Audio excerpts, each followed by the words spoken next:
ఇవాళ దేశం అధోగతి పడుతుంది. ఇవాళ దేశంలో ఆర్థికమైనటువంటి వనరులు లేక దేశం అధోగతి పడడానికి ఇలా ప్రపంచంలో ఉన్నటువంటి అనేక మంది భారతదేశంలో పుట్టినటువంటి సనాతన ధర్మాన్ని మోసేటువంటి వ్యక్తులందరిపై వేరే దేశాలకు పోయి బతుకుతున్నారు. మరి అక్కడ దేశాలలో బతకండి, అందరు ఇక్కడికి వచ్చి బతకండి.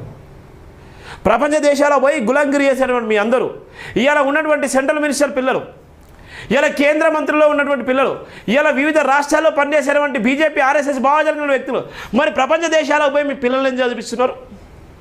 ఆ దేశాలలో ఎందుకు చదివిస్తున్నారు? ఆ దేశాలలో ఎందుకు బతుకుతున్నారు? ఆ దేశాలలో విలాసమైన జీవితాలు ఎందుకు గడుపుతున్నారు?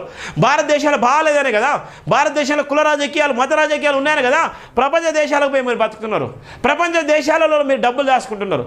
ప్రపంచ దేశాలలో మీరు పెట్టుబడి పెడుతున్నారు. మరి భారతదేశం మనది గొప్పది కదా, గొప్ప దేశమే కదా, హిందుత్వ దేశమే కదా. మరి ఈ దేశంలో ఇక్కడనే బతకాలి కదా, ఈ దేశంలో ఇక్కడనే అనేకమైనటువంటి అలవాట్లు ఉన్నాయి కదా, ఈ దేశంలో అనేకమైన వనరులు ఉన్నాయి కదా, మరి ఈ దేశంలో బతకాలి కదా. మరి ప్రపంచ దేశాలకు పోయి ఎందుకు బతున్నాం? మనం సిగ్గు శరాలు ఉండాలి కదా, మనకు బుద్ధి జ్ఞానం ఉండాలి కదా. మన దేశం గొప్పది కదా, మన సనాతన ధర్మం గొప్పది కదా. మరి ప్రపంచ దేశాలను పోయి మన వాళ్ళ దగ్గర ఎందుకు బతున్నాం? ప్రపంచ దేశాల దగ్గరికి ఎందుకు పోతున్నాం? ప్రపంచ దేశాల దగ్గర ఎందుకు చదువుకుంటున్నాం? ప్రపంచ దేశాల స్విస్ బ్యాంకులలో ఎందుకు డబ్బులు రాసుకుంటున్నాం? నీకు అంత చిత్తశుద్ధి ఉంటా, అంత సందర్భం అంత గొప్పదైతే ఆ దేశాలలో పోయి నా రాముడు గొప్ప, నా రాజ్యం గొప్ప అని ఎందుకు చెప్పుకుంటున్నావు? ఆ దేశం నుంచి వచ్చి ఇక్కడ వాళ్ళు చేస్తున్నారా? ఆ దేశం వాళ్ళు వచ్చి ఇక్కడ బతున్నారా? మనమే కదా పోయి బతికేది, మనమే కదా ప్రపంచ దేశాల్లో ఇలా టాప్ పొజిషన్లో ఉన్నది. కొంతనన్నా నిజంగా బుద్ధి ఉన్నది. దీని అంతటి కారణం ఏంటంటే ఇలా వ్యవస్థ, ఇలా రాజకీయ నాయకులు వాళ్ళ స్వలాభం కోసము, వాళ్ళ అవసరాల నిమిత్తం కోసము రాజకీయం చేయడం వల్ల ఇలా కులమత వర్గ ప్రాంతాలు ఇలా విడిపోయి ఇలా ఇబ్బంది పడేటువంటి పరిస్థితి ఉంది. ఎంత దారుణం అంటే అంత దారుణం. ఒక పక్కన ప్రపంచమంతా బుద్ధుడి జ్ఞానాన్ని కావాలని కోరుకుంటుంది. 2500 సంవత్సరాల కాలం నాటి ఆయన పుట్టి బుద్ధుడి జయంతి ఉత్సవం. మరో పక్కన నిర్మల్ జిల్లాలో వందలాది మంది, వేలాది మంది వచ్చి అలా బుద్ధుడి విగ్రహాన్ని అడ్డుకునేటువంటి ప్రయత్నం చేస్తున్నారు. చాలా బాధ. ఎంత దారుణం అంటే అంత దారుణం. ఇంకా చూడండి ఎడిపోతుందో ఇలాంటి ముఖ్యమంత్రి. మనకు మళ్ళొకసారి రేవంత్ రెడ్డి లాంటి వ్యక్తిని మళ్ళీ ముఖ్యమంత్రి కోరుకునేటువంటి పరిస్థితి తెలంగాణ ప్రజలు కోరుకోవట్లేదు, బీజేపీని అయితే అసలుకే కోరుకోవట్లేదు. ఇక రాసి పెట్టుకుని మీరు రాజకీయాలు అందరికీ అర్థమైపోయినాయి.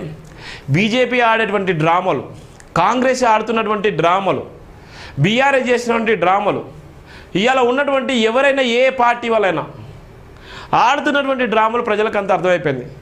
ఏ ప్రజలకు మేలు చేయాలని వచ్చినటువంటి ప్రభుత్వాలు ఎంతవరకు మేలు చేస్తున్నాయి, ఎంతవరకు ఏడు చేస్తున్నాయి, ఎంతవరకు సామాన్యుడికి ఎంతవరకు న్యాయం జరుగుతుంది, సామాన్యులు ఎంతవరకు నిజంగా మెరుగుపడుతున్నారు, ఎంతవరకు ఉద్యోగావకాశాలు వచ్చాయి, ఎంతమంది జీవితాలు బాగుపడ్డాయి అనేటువంటిది ప్రధానమైనటువంటి ఎజెండా. కానీ ఇలా రాజకీయ నాయకులు అనేకమైనటువంటి అబద్ధాలు ఆడి ఇలా రాజకీయం చేస్తూ అంటారు. అనేక మంది హామీలు ఇచ్చి ఇలా మోసం చేస్తారు. మరి రాజకీయ నాయకులను అనొచ్చు కదా. రాజకీయ నాయకులు మోసం చేస్తే వాళ్ళని అనరు, రాజకీయ నాయకులు అబద్ధం చెప్తే వాళ్ళని అనరు, రాజకీయ నాయకులు మాటలు చెప్పి ఇలా గారడి చేసి ఇలా జనాన్ని మోసం చేస్తే వాళ్ళ గురించి ఎవడు మాట్లాడు, వాళ్ళ గురించి వాళ్ళ గురించి ఏం చెప్పరు, ఏం ప్రశ్నించరు. ఇవాళ ఎవరన్నా మాట్లాడితే వాళ్ళ మీద ఇబ్బందులకు గురి చేసి మాట్లాడతారు. కొంతనన్నా నీకు సిగ్గు శరం లజ్జ ఉంటే రాజకీయ నాయకులు చెప్పినటువంటి మాటలు, రాజకీయ నాయకులు మేనిఫెస్టోలో పెట్టినటువంటి ముచ్చట్లు, వాళ్ళు ప్రజలకు ఇచ్చినటువంటి హామీలు ఎంతవరకు నెరవేర్చేలా వాళ్ళ మీద ప్రశ్నించండి. దమ్ము ధైర్యం ఉంటాను. ఒక సనాతన ధర్మ బిడ్డవైతే, భారత రాజ్యాంగం నీలో ఉంటే, నిజంగా హిందుత్వ వాదం నీలో ఉంటే, ఇవాళ ఉన్నటువంటి రాజకీయ నాయకులు వేసేటువంటి మాటలు, రాజకీయ నాయకులు వేసిన మోసాలు, రాజకీయ నాయకులు ఈ జనాన్ని మోసం చేసి గెలిచినటువంటి మాయా మాటలు చెప్పి గెలిచినటువంటి వాళ్ళ మీద ప్రశ్నించు, వాళ్ళ మీద నీ ప్రతాపం చూపించు. ఇంట్లోకి పోతే తినడానికి ఉండే కానీ బయటికి పోతే నా మతం గొప్ప, నేను గొప్ప అని చెప్పుకుంటారు. ఎవడికి నీ మతం గొప్ప, ఎవడికి నీ వ్యక్తిత్వం గొప్ప? నువ్వు మనిషివన్నీ గుర్తించి ఫస్ట్. నీకన్నా బ్లడ్ అవసరం వచ్చిందంటే ఏ హాస్పిటల్ పోతావు? అందరు నివసించే హాస్పిటల్, హిందూ హాస్పిటలా, క్రైస్తవ హాస్పిటలా, ఏ హాస్పిటల్ ఉండడు. ఓ డాక్టర్ హిందువా, లేకపోతే క్రైస్తవుడా, లేకపోతే ముస్లిమా, లేకపోతే ఏందో ఒకటి వాళ్ళు తెలియదు. కానీ నేను బతికించడం కోసం ఏ మతం ఏ కులం రాదు. అక్కడ ఉన్నటువంటి ఏ డాక్టర్ ఉంటే ఆ డాక్టర్ నీకు వైద్యం చేస్తాడు. నీ ప్రాణాన్ని బతికించాల్సిన బాధ్యత, రెస్పాన్సిబిలిటీ డాక్టర్ పైన ఉంటుంది. మరి అక్కడ కులం, మతం, నా హిందూ, నా క్రిస్టియను, నా బుద్ధిజం, లేకపోతే అంటే నా ముస్లిమైజం ఏం చూడవు కదా. ఇవన్నీ మనం పెంచుకునే. దయచేసి భయంకర కుట్రలు కుతంత్రాలు జరుగుతున్నాయి కాబట్టి ఇవి ప్రధానమైనటువంటి నేపథ్యం.